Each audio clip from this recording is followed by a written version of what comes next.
Nos tachan de codos. Nos dicen que somos unos obsesionados con el dinero, que somos cerrados con los foráneos, que nos creemos otra república y que siempre estamos compitiendo. Nos critican por comer cabrito asado en medio del desierto, por casarnos entre nosotros mismos en los pueblos y por tener una inquebrantable cultura del esfuerzo que asusta y ofende al resto del país. Pero, ya salió el peine. Hoy en el monterreyense no venimos a pedir disculpas, venimos a abrir los archivos clasificados de la historia. Hoy le hacemos una auditoría brutal a nuestra propia sangre. Acomódate, sírvete un café y saca la libreta, porque en los próximos minutos te voy a demostrar con datos duros, historia pura y registros genéticos que el éxito económico de Nuevo León no es casualidad. No es un milagro del desierto y mucho menos un regalo del gobierno central. El éxito de este elefante de acero tiene nombre, apellido y una religión oculta. Bienvenidos a la mesa de análisis definitiva. Hoy descubrimos por qué, en el fondo, Monterrey es la agencia judía más exitosa de América Latina y por qué nuestro ADN es el verdadero motor de este país.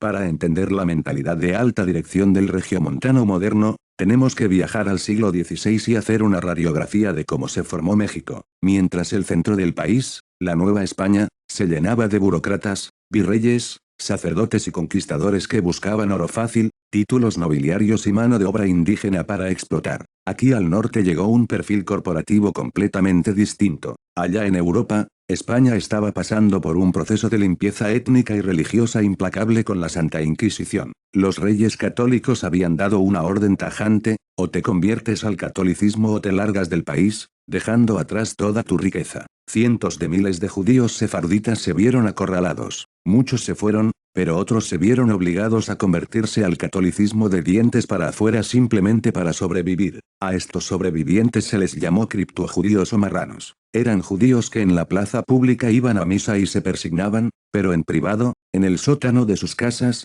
a puerta cerrada, seguían guardando el sábado, encendiendo velas, leyendo la Torá y manteniendo vivas las leyes de Moisés. Y aquí es donde entra el fundador de nuestra mentalidad operativa, don Luis de Carvajal y de la Cueva. Carvajal no era un conquistador tradicional buscando estatuas de oro. Era un visionario, un hombre de negocios, un alto ejecutivo de su época que hizo un trato directo con el rey de España para colonizar lo que hoy es el nuevo Reino de León. ¿Y a quién crees que trajo con él en sus barcos? No trajo a soldados de la corona ni a monjes. Trajo a su familia, a sus socios comerciales, a su red de networking. Trajo a cientos de criptojudíos sefarditas, portugueses y españoles, que huían desesperadamente de la hoguera y de la persecución. El nuevo Reino de León no se fundó como una misión religiosa para evangelizar nativos, se fundó como una zona franca, un paraíso seguro, un refugio alejado del radar del centro del país, donde estas familias pudieran operar sus negocios, criar ganado, sembrar y practicar sus costumbres en estricto secreto,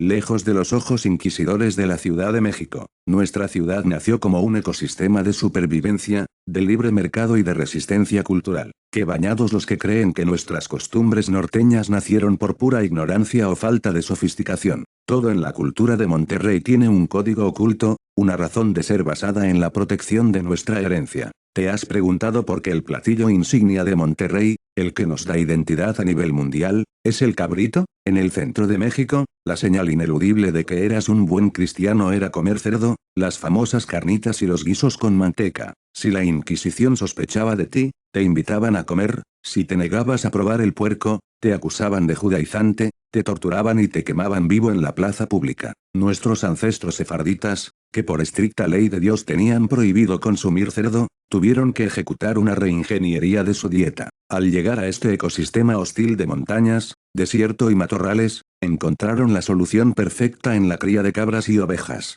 Comer cabrito asado no fue una invención culinaria de la casualidad, fue una brillante estrategia de supervivencia religiosa. Era la forma de comer carne permitida, carne kosher, sin levantar sospechas ante las autoridades. El proceso mismo de preparar el cabrito nos delata: se desangra perfectamente, se limpia, se sala y se asa a las brasas lentamente, exactamente como lo dictan las milenarias leyes de pureza judías. Y la gastronomía secreta no termina ahí. Hablemos del pan de semita, ese pan tradicional de nuestros pueblos que lleva en su propio nombre la palabra semita, haciendo referencia a los pueblos de Medio Oriente. O la famosa capirotada que comemos religiosamente en Semana Santa. Si analizas la receta original, es pan sin levadura, Queso y miel. Es un platillo que los judíos consumían durante la Pascua judía, el Pesach, y que nuestros astutos abuelos disfrazaron como comida de Cuaresma católica para que los inspectores de la Inquisición no los descubrieran. Hasta nuestra arquitectura habla y nos cuenta la historia de una agencia que se protegía a sí misma. En los pueblos viejos de Nuevo León y en el barrio antiguo de Monterrey, las casas tradicionales se construían con patios centrales totalmente cerrados, sin ventanas hacia la calle y con bardas altísimas. Los foráneos dicen que es por el calor,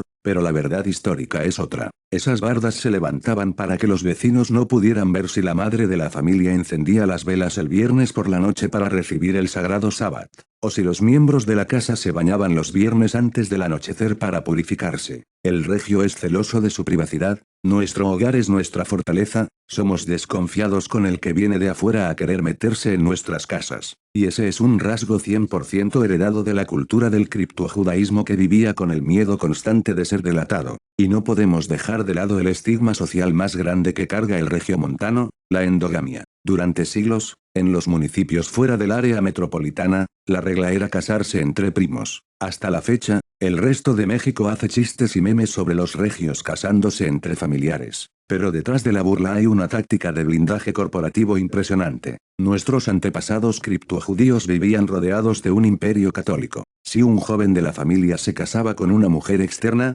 corría el riesgo de que ella descubriera las prácticas secretas judías de la familia y los denunciara a las autoridades, lo cual significaba la muerte y la confiscación de todos sus bienes. Además, el judío sefardí entiende perfectamente el valor del capital. Casarse entre primos hermanos o segundos no era un acto de ignorancia pueblerina, era la única forma de mantener en absoluto secreto su religión y, al mismo tiempo, de no diluir el capital familiar, las tierras y los negocios. Era una fusión de corporativos a través del contrato matrimonial. Estamos hablando de fusiones y adquisiciones, de protección de activos y de blindaje de capitales ejecutado magistralmente en el siglo XVII en medio del semidesierto. Aquí es exactamente donde le callamos la boca al centralismo y a todos los opinólogos que nos critican desde la comodidad de sus subsidios. El resto de la república nos tacha de codos, de tacaños, de avaros. Dicen que no soltamos un peso, que todo lo cobramos y que solo pensamos en facturar. Pero lo que allá afuera, desde su ignorancia económica, llaman ser codo, aquí en el norte y en el mundo de los negocios internacionales se llama educación financiera, optimización de recursos y retorno de inversión. El judío sefardí, al ser perseguido por toda Europa durante siglos, al ser expulsado de España y Portugal, aprendió la lección de alta dirección más dura de la historia humana: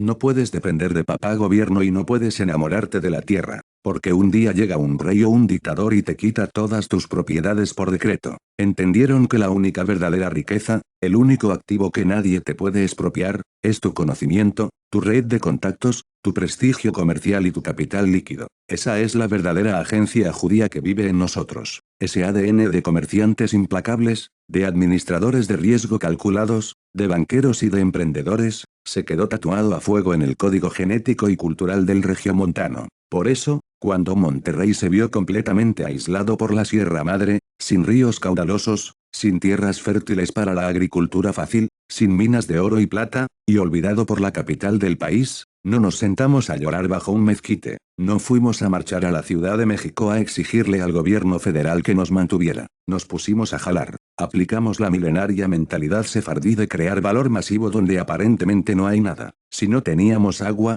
planeamos represas. Si estábamos aislados del mundo, construimos nuestras propias vías de ferrocarril para conectar con la frontera y con Texas. Si no había acero, fundamos la fundidora. De esa misma sangre de comerciantes perseguidos nacieron las grandes dinastías industriales del siglo XIX y XX. Los apellidos fundadores de nuestro milagro económico llevan esa carga histórica: Garza, Sada, Treviño, Villarreal, Zambrano, Cantú, Chapa, Montemayor. Apellidos que suenan a imperio, apellidos de origen profundamente sefardí que transformaron un asentamiento polvoriento en la capital industrial de América Latina. Hoy, a más de 400 años de nuestra fundación, el secreto está a la vista de todos los que saben leer los datos duros. Es un orgullo ver cómo en los últimos años, miles de regiomontanos han reclamado y obtenido sus pasaportes europeos demostrando legal y genealógicamente su linaje sefardí. La genética y los archivos históricos no mienten, están notariados. Por eso, la próxima vez que viajes al centro o sur del país y te critiquen por hablar golpeado, por ser directo, por cuidar celosamente tu dinero, por exigir resultados inmediatos y por pensar siempre en términos de negocios y rentabilidad, no te ofendas ni te enojes. Sonríe con la tranquilidad del que sabe quién es. Porque mientras el centralismo vive atrapado en la burocracia, en la lentitud y en el resentimiento histórico, nosotros somos los herederos directos de una estirpe de sobrevivientes. Somos los hijos legítimos de la inquebrantable cultura del esfuerzo. Monterrey nunca ha sido solo una ciudad más en el mapa de México. Monterrey es una mentalidad operativa. Es un estado mental. Es una herencia milenaria disfrazada de sombrero, botas y carne asada. Operamos todos los días como la agencia de desarrollo más exitosa de este continente, transformada en un colosal motor industrial que, nos guste o no, mantiene a flote la economía de toda la República mediante nuestros impuestos y nuestras exportaciones. Querer reducir nuestra grandeza a la casualidad, al clima o a la suerte es un puro cuento. Somos lo que somos porque nuestra sangre nos exige no rendirnos jamás. Qué bañados los que se atreven a criticar sin conocer su propia historia. Si al escuchar toda esta auditoría histórica sentiste el orgullo regio correr por tus venas, si ahora entiendes perfectamente que tu pasión por el trabajo, por el ahorro, por el crecimiento y por los negocios viene directamente de tus antepasados que cruzaron el océano para sobrevivir, entonces este canal es tu trinchera y tu casa corporativa. Suscríbete ahora mismo a El Monterreyense, dale like a este documental y, sobre todo, toma el control y comparte esta cátedra en todos tus grupos de WhatsApp, con tu familia, con tus socios de negocios y con las nuevas generaciones. Es nuestra responsabilidad que el país entero escuche y entienda de una vez por todas de dónde viene la fuerza imparable de este elefante de acero. Déjame tu opinión en los comentarios. ¿Tú ya investigaste tu árbol genealógico para ver si tus apellidos tienen origen sefardí? ¿Qué otra tradición o costumbre de nuestras familias crees que heredamos directamente de nuestros fundadores? Los voy a estar leyendo a todos en vivo en la mesa de análisis. Saludos cordiales, a seguir elevando los estándares operativos, a honrar el legado de nuestros abuelos, y puro para adelante. Casualidad, al clima o a la suerte es un puro cuento. Somos lo que somos porque nuestra sangre nos exige no rendirnos jamás.